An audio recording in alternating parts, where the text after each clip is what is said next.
ధర పెరిగాక కొనొద్దు. అభివృద్ధి మొదలయ్యే ముందే ఆలోచించండి. ఎక్కువ మంది చేసే ఒకే ఒక్క తప్పు తెలుసా? అభివృద్ధి మొదలైన తర్వాత కొనాలని చూస్తారు. కానీ అప్పటికే ధరలు మారిపోయి ఉంటాయి. రియల్ ఎస్టేట్లో వార్తలు వచ్చిన తర్వాత కొనడం కాదు. వార్తలు ఎందుకు వస్తున్నాయో అర్థం చేసుకోవడం ముఖ్యం.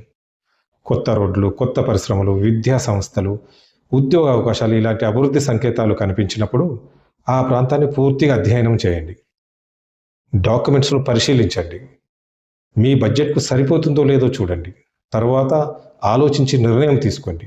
గుర్తుంచుకోండి, రియల్ ఎస్టేట్లో అదృష్టం కంటే అవగాహన ఎక్కువ విలువైనది. సమాచారం ఉన్న వాళ్ళు అవకాశాలను గుర్తిస్తారు. సమాచారం లేని వాళ్ళు పెరిగిన ధరలను మాత్రమే చూస్తారు. కాబట్టి తొందరపడి కాదు, ఆలస్యం చేసి కాదు, సరైన సమాచారం ఆధారంగా సరైన సమయంలో సరైన నిర్ణయం తీసుకోండి. ఇలాంటి రియల్ ఎస్టేట్ మార్కెటింగ్ మోటివేషన్ వీడియోల కోసం మా ఛానల్ను సబ్స్క్రైబ్ చేసుకోండి.